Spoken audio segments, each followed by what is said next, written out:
ተመልካቾቻችን ወደ ሌላኛው በዝርዝር ወደ ምንመለከተው ጉዳይ እንለፍ። የ5 ሚሊዮን ኢትዮጵያውያን ኮደር ኢኒሺየቲቭን ይመለከታል።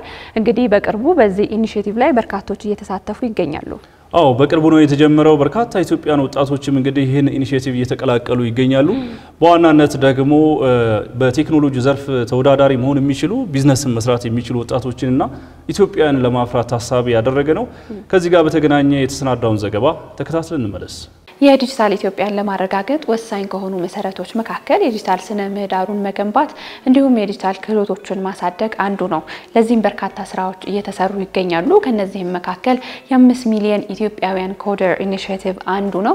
እንግዲህ ይህ ኢኒሺየቲቭ ወጣቶች የዲጂታል ክህሎቶቻቸውን እንዲያሳድጉ በማድረግ በዲጂታል ኢኮኖሚው ላይ የራሳቸውን አስተዋጽኦ እንዲያሳርፉ ያደርጋል። እኛም በኢትዮ ቢዝነስ ቆይታችን ይህ ኢኒሺየቲቭ የሀገር ውስጥና የውጭ ኢንቨስትመንትን ከማስፋፋት ከስራ እድል ፈጠራ አንፃር ምን አይነት አስተዋጽኦ ይኖረዋል፣ በዚህ ስልጠና ውስጥ ያለፉ ወጣቶችስ ምን አይነት እድሎች ናቸው ያላቸው የሚለውን እያነሳን ቆይታ እናደርጋለን። አብራችሁን ቆዩ።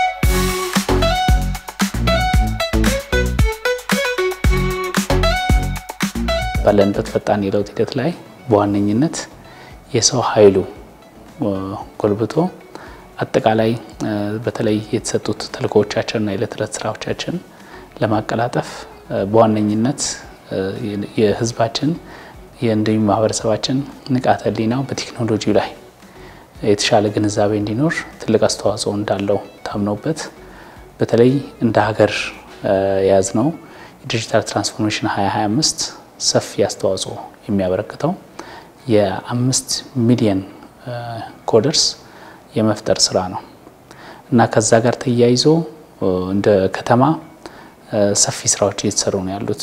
ምን ያህል ዲጂታሊ አዌር የሆነ ዲጂታሊ ዝግጁ የሆነ ወጣት አለ የሚለው ነገር የሀገሮች አቅም መለኪያ ሆኗል። አንድ ሀገር ኬፔብል ነው በዲጂታል ኢኮኖሚ ውስጥ ኬፔብል ነው ስንል ምን ያህል ለዲጂታል ኢኮኖሚውን ለመደገፍ የሚያስችል የሰው ኃይል አለው የሚለው ነገር አንዱ መለኪያ ነው። ስለዚህ ለኢንቨስትመንት ምቹና ተመራጭ የሚሆኑ አገሮች የተሻለ ኬፔብል የሆኑ ወጣቶች አሉባቸው አገሮች ነው። የህንድ ነው በዓለም ላይ ብዙ ወጣት በኮደርስ ላይ አሰልጥና ለዓለም አቀፍ የሚሰሩ ስራዎች በሙሉ እየሰሩ ከዛ ሆነው የሚያቀርቡትና በህንድ ላይ ያለው የጂዲፒ 7% በሶፍትዌር ኢንዱስትሪ ላይ ነው ገቢ የሚገኘው።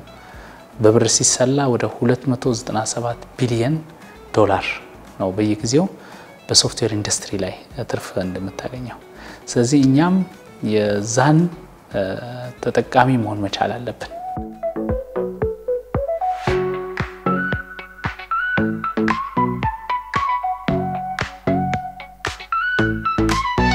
ዲጂታል ኢትዮጵያ 2025 እንግዲህ አንዱ ዓላማ ወይም ዋና ዓላማው በኢትዮጵያ ውስጥ አካታች የሆነ የዲጂታል ኢኮኖሚ እንዲኖር ማድረግ ነው።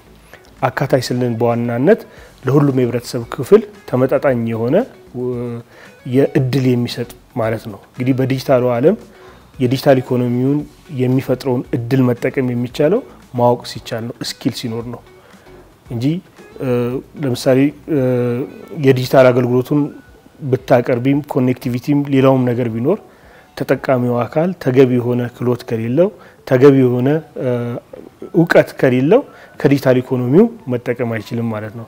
እንደ 5 ሚሊዮን ኮደርስ ፕሮግራም አይነቶቹ ኢኒሺየቲቮች ምንድነው የሚጠቅሙን? በዚህ በሚፈጠረው አዲስ የዲጂታል ኢኮኖሚ ውስጥ በብቃትና በንቃት ሊሳተፍ የሚችል ወጣት ይፈጥርልናል ማለት ነው። 4 ኮርሶች ናቸው በዚህ እድል ያገኘነው። 4ቱም ኮርሶችን ለመውሰድ ሞክሬያለሁ ወስጃለሁ። ኦሬዲ 4ቱም ሰርቲፋይድ ሆኛለሁ። ከዚህ በፊት የነበሩትን በግሌ ያው እንዳልኩሽ የኢንፍራስትራክቸርም የሶፍትዌርም ስራዎችን ለመስራት ሞክራለሁ ከሌሎች ተቋሞች ከሌሎች ድርጅቶች ጋር በመሆን በግል ስሰራ የነበረበት ሁኔታ ነው ያለው። በዋናነት ስልጠናዎችን ከወሰድኩ በኋላ ደግሞ የተሻለ ራሴን አፕዴት አድርጌ ራሴን የተሻለ ዕውቀትም ሰርቲፋይድም ከመሆንም አንፃር ሁለተኛ በሶፍትዌር ደረጃ የነበሩብኝን ክፍተቶችን ለመሙላት ችያለሁ ማለት ነው። በፊት ላይ ሰራበት ከነበረው የስራ ቦታዬ ላይ ይሄንን ስልጠና ከወሰድኩ በለጠ ዕውቀትን እንዳገኝበት አድርጎኛል። በሌቭልም ደረጃ የትምህርት ሌቭል ደረጃ ካለበት ጠንክሬ ከፍ ለማድረግ እንድሰራበት እድል ፈጥሮልኛል። ወደ 361153 ሰልጣኞች እንዲኖሩ ነው እቅድ ተከልሶ የተሰጠን። በየክፍለ ከተማው እንዲሁም በማዕከል ደረጃና በቲቬት በጣም ሰፊ ስራዎች ሰፊ ንቅናቄ ሰርቶ አራቱንም ስልጠና ያጠናቀቁ በጣም ብዙ በርካታ ወጣቶችን በድምር እንደ ከተማ አሁን ወደ 297430 ነው። በዚህ 15 ቀን ብቻ ወደ 26565 አዳዲስ ሰልጣኞች ወደ ስልጠና የገቡበት ሁኔታ ነው ያለው።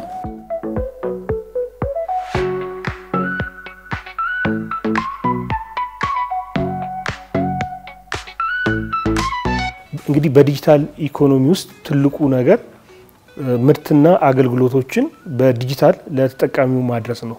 ይሄን ለማድረግ ደግሞ ፕላትፎርሞችን መገንባት፣ አፕሊኬሽኖችን መገንባት፣ የተሰባሰበን ዳታ የመተንተን ችሎታ፣ አርቲፊሻል ኢንተለጀንስን የመጠቀም የመሳሰሉ ነገር ያስፈልጋል።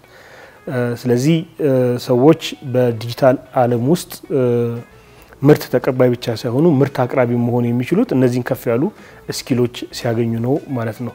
የ5 ሚሊዮን ኮደርስ ፕሮግራሙ አንዱ ዓላማ ይሄ ነው። ሰዎች ዝም ብለው ተጠቃሚ የኢንፍራስትራክቸሩና የኢንተርኔት ያለውን ተጠቃሚ ብቻ ሳይሆን ከተጠቃሚነት ከፍ ባለ ሁኔታ አዳዲስ የስራ እድሎችን እንዲፈጥሩ፣ አዳዲስ አማራጮችን እንዲያዩ፣ ኦንላይን በሚፈጠሩ የኢኮኖሚክ አክቲቪቲ ላይ በንቃት እንዲሳተፉ ማስቻል ነው። ለምሳሌ አርቲፊሻል ኢንተለጀንስ አለ፣ ዳታ አናሊሲስ አለ፣ ኮዲንግ አለ። በተለይ ኮዲንግን ብንወስድ እንኳን ምን ያህሎቻችንን በኮዲንግ አሁን ላይ ብቁ ነን ብለን የምናስበው የሚለውን ነገሮች ማሰብ ይቻላል። ሶ ኮዲንግ ስልጠናዎችን እንኳን መውሰድ ብንችል በደንብ ራሳችን ከዚህ በፊት ከነበረው ነገር በተሻለ መልኩ ስራዎችን እንድንሰራ ያደርገናል። የተለያዩ ኮዶች አሁን አገራችን ወይም ከተማችንን መውሰድ እንችላለን።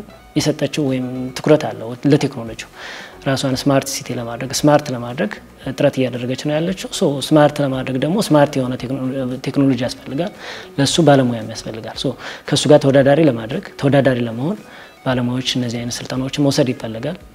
ኖት ኦንሊ እነዚህን ብቻ ሳይሆኑ ከዚህ ተጨማሪ በግልም ደግሞ የምንወስዳቸው ስልጠናዎች ወስደናቸውም ስላሉ ግን እነዚህን መውሰዳችን ደግሞ ዓለም አቀፍ ተወዳዳሪም ያደርገናል። ሁለተኛ ደግሞ እንደ ሀገር ደግሞ ለተሰጠው ትኩረት ተወዳዳሪ ሆነን ለመቅረብ ያግዘናል ማለት ነው። በስራዎችም ላይ የተሻለ አፈጻጸም ያስመዘገቡ ወጣቶችን በተለይ ሌላ ትምህርት ሌላ ፊልድ እየተማሩ የትንሽ ኮዲንግ ይዞ ስራዎች ይሰሩ አሉ። እንደ አዲስ አበባ አስተዳደርም ለምሳሌ የኩፖን ሲስተም የሰሩ አሉ። ሌላ ደግሞ ዌብ ፖርታሎች የሰሩ ወጣቶች አሉ።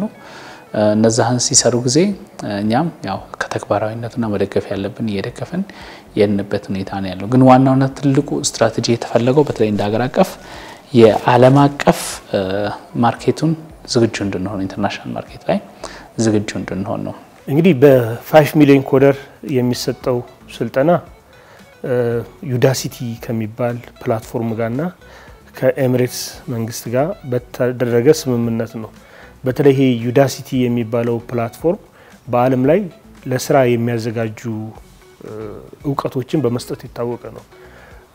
በዋናነት በትምህርት ቤት ወይንም በሌላ ስልጠናዎች የምናገኛቸውን እውቀቶች ላይ ሳይሆን የሚያተኩረው በዓለም ላይ ያሉ ቀጣሪዎች ምን አይነት ስኪል ነው የሚፈልጉት፣ በዓለም ላይ አሁን እየተፈለገ ያለው ስኪል ምንድነው ብሎ በዛ ላይ ተመስርቶ ነው ኮርሶችን ዲዛይን የሚያደርገው። ሌላው የዲጂታል ኢኮኖሚው አንዱ የፈጠረው መልካም ነገር ምንድነው?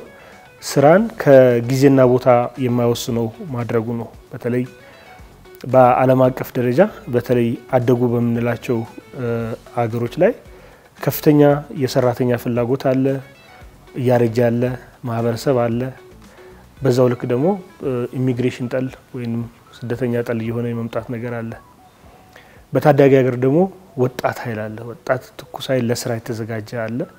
በዚህ ወጣት ኃይል ስኪል በሚያገኝበት ጊዜ ማንኛውም ስራ መስራት ይችላል። ሶ ኢንፍራስትራክቸሩ ዲጂታል ኢንፍራስትራክቸሩ በሚኖርበት ጊዜ ለስራ የተዘጋጀውን ወጣትና ስራ ያላቸው አገሮችን እነዛን ብሪጅ ያደርጋቸዋል ማለት ነው። ይህንን ኢንዱስትሪ በተለይ ትልቅ የዓለም አቀፍ ድርጅቶች ጎግልም ሆነ በጣም ትልቅ የአፕል ድርጅቶች ምናምን ወደኛ እንዲመጡ የግድ በጣም ብዙ ኮደርስ መፍጠር መቻል አለብን።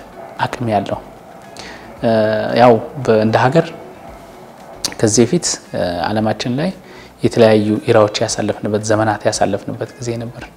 የድንጋይ ዘመን ወይም ስቶን ኤጅ የሚባልበት ዘመን ነበር። ከዛ ወዲህ ወደ አግሪካልቸር እና ወደ አይረን ኤጅ ወደ ኢንዱስትሪያል ሪቮሉሽን የተገባበት ሁኔታ ነው ያለው። ከዛ በኋላ የኢንፎርሜሽን ቴክኖሎጂ ዘመን የነበረበት ሁኔታ አለ። ኢንፎርሜሽን ኮሙኒኬሽን ዘመን የመጣበት አሁን ደግሞ የአርቲፊሻል ኢንተለጀንስ ዘመን ያለ ነው። ስለዚህ በፊቶቹ ዘመናት ያሳለፍናቸው ተጠቃሚ አልነበርም፣ ተመልካች ነበር። ስለዚህ አሁን በዚህ ዘመንስ እንደዛው ተመልካች ሆነን ነው ማለት ሊያልፈን የሚገባ ወይ ነው ትልቁ ጥያቄው። ተጠቃሚ መሆን አለበት ወጣቱ። በተለይ ኔክስት ጄኔሬሽን በአርቲፊሻል ኢንተለጀንስ ዘመን ተጠቃሚ ሆኖ ትልቅ አስተዋጽኦ ለዓለም የሚያበረክት መሆን መቻል አለበት በሚል ነው ይሄ ኢኒሺዬቲቭ የተጀመረው። ራሴ የምሰራቸው ስራዎች አሉ። ነገር ግን ደግሞ ቤቴ ቁጭ ብዬ ደግሞ ሌሎች አሁን ኢንተርናሽናል የሆኑ ስራዎችም ቢመጡልኝ ከነሱ ጋር ተወዳዳሪ ሆኜ ራሴን አብቅቼ እነሱን ስራዎችን ጎን በጎን ለመስራት ደግሞ ጥረት እያደረኩ ነው። እኔ እንዳልኩሽ ያው ቦታ አይገድበውም ይሄ ስራ። ቤቴ ቁጭ ብዬ አክሰሱ ካለኝ ኢንተርኔት የላፕቶፕ አክሰሱ ካለኝ እነሱ ነገሮች መስራት ይችላል። ስራዎችን ካገኘሁኝ እነሱን ለማምጣት ደግሞ አሁን ካሉት ከሌሎች ባለሙያዎችም ጋር ከቴክኖሎጂ ተቋም እዚህ ኢኖቬሽንና ከኢኖቬሽን ተቋም ጋም እየተነጋገርኩ ስራዎችን ለማምጣትና በቀጣይ የተሻለ ስራዎችን ለመስራት ጥረት እያደረኩ ነው ያለሁት። እንዳልኩሽ ኢንተርናሽናል ሰርቲፊኬት ነው ኢንተርናሽናል ሰርቲፋይድ ነው የሆነው። እነዚህን ሰርቲፊኬቶች ዘንድ ደግሞ ቁጭ ማለትም ደግሞ ስለማይጠበቅብን ጥረትም እያደረኩ ነው። በግሌም ጥረት እያደረኩ ነው። ሌሎች ደግሞ ከኔ የተሻሉ ባለሙያዎችም ያሉበትን ደግሞ እነሱንም እያነጋገርኩ በርካታ ስራዎችን ለማግኘትና ለመስራት ጥረት እያደረኩ ነው ያለሁት።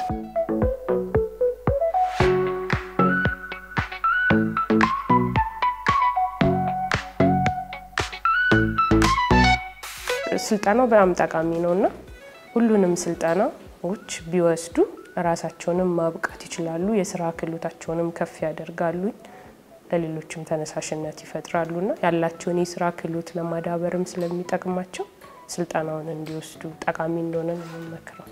እንግዲህ አሁን ወደ 1 ሚሊዮን ሰልጣኞች ገለማ ደርሰናል። የቀረን 4 ሚሊዮን እድሎች አሉ። እነዛን መጠቀም ይገባናል ማለት ነው በቀሩት 2 አመታቶች። ይሄ እድል እንዲሁ በቀላሉ የሚታይ እድል አይደለም። አሁን ለኢትዮጵያን ወጣቶች በነፃ የመጣው እድል ኮርሱ ነፃ ነው ማለት አይደለም፣ ተከፍሎበታል ማለት ነው። ስለዚህ በልማት አጋሮቻችን ይህንን እድል ሲሰጡን እኛ ደግሞ አሟጠን መጠቀም አለብን። አሁን ለምሳሌ የፈንዳሜንታል ቱ ኤአይን ብንወስድ ወይንም ፈንዳሜንታል ቱ ፕሮግራሚንግን ወይም ፈንዳሜንታል ቱ አንድሮይድን ብንወስድ ወደ $3500 ነው አንዱ ስልጠና። ይህንን ነው ፎር ፍሪ ከዩናይትድ አረብ ኤሚሬት ጋር በመተባበር ሀገራችን በነፃ ይሆናልን። ማንኛውም ዜጋ ወጣት ይህንን ተጠቃሚ መሆን ይችላል። ትልቅ እድል ነው።